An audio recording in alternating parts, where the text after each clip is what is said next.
சில நாட்களுக்கு முன்ன நான் சொன்னேன், இந்த தேர்தல் தமிழ்நாடு வெர்சஸ் என்டிஏ, இன்னும் சொன்னா தமிழ்நாடு அணியா டெல்லி அணியா என்று பார்க்கிற தேர்தல் என்று சொன்னேன்.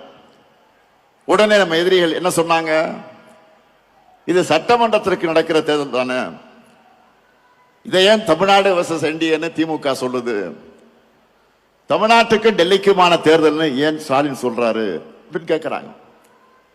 திமுக என்கிற மாபெரும் இயக்கம் தேர்தல் நேரத்தில் மட்டும் மக்கள் கிட்ட வரக்கூடிய கட்சி அல்ல, மக்களின் உரிமைகளுக்காக எப்போதும் களத்தில் நிற்கக்கூடிய கட்சி.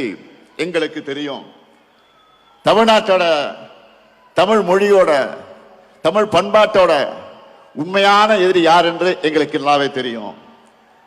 அந்த எதிரியை எதிர்க்கக்கூடிய தெம்பும் திராணியும் கொண்ட ஒரே இயக்கம் திமுக என்பது மக்களுக்கு நல்லா தெரியும். அதிமுக என்கிற முகவடியை போட்டுக்கிட்டு வந்தா எங்களுடைய தமிழ்நாட்டு மக்களுக்கு உங்களை அடையாளம் தெரியாம போயிடுமா? உங்களுடைய முகத்திலே கிழிச்சு தமிழ்நாட்டு மக்கள் கிட்ட நாங்க அம்பலப்படுத்துவோம். தமிழ்நாட்டை எப்படியாவது நம்ம கிட்ட இருந்து விழுங்கி விடலாம் என்று நினைக்குது இந்த காவி கூட்டம்.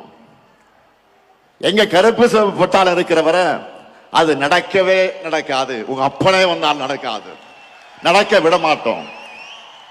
இது அவங்களுக்கு எல்லாம் தெரியும். அதனாலதான் அதிமுக என்ற கட்சியை கொஞ்சம் கொஞ்சமாக விழுங்குறாங்க. அரசியல்ல நேர் எதிரியா இருந்தாலும் அதிமுக தொண்டர்கள் மேல நாங்கள் உண்மையாக பரிதாபப்படுகிறோம்.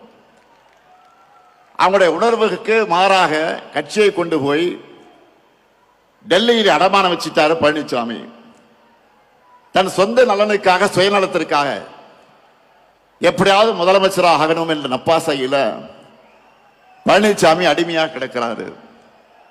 அவரை வச்சு ஒட்டுமொத்த அதிமுகவை அழிக்கிற வேலையை பாஜக செஞ்சுக்கிட்டு இருக்கு. இப்போ கூட பீகார்ல என்ன நடக்குது நாடே பார்க்குத. பீகார் மாநிலத்தில் இதுவரை பாஜக முதலமைச்சர் இருந்ததே கிடையாது. நிதிஷ்குமார் அவர்களை முன்னிறுத்தி தேர்தலை ஜெயிச்சுட்டு இப்ப காரியம் ஆனதும் அவரை ஓரங்கட்டிட்டு பாஜக முதலமைச்சரை உள்ள கொண்டு வர போறாங்க. இதையே தான் தமிழ்நாட்டிலையும் பண்ணலாம்னு ட்ரை பண்றாங்க. நான் அடிச்சு சொல்றேன், சேலஞ்ச் பண்ணி சொல்றேன், இந்த முத்துவேல் கருணாநிதி ஸ்டாலினும் எங்க திமுக இருக்கிறவரை பாஜகவால் தமிழ்நாட்டை ஆள முடியவே முடியாது.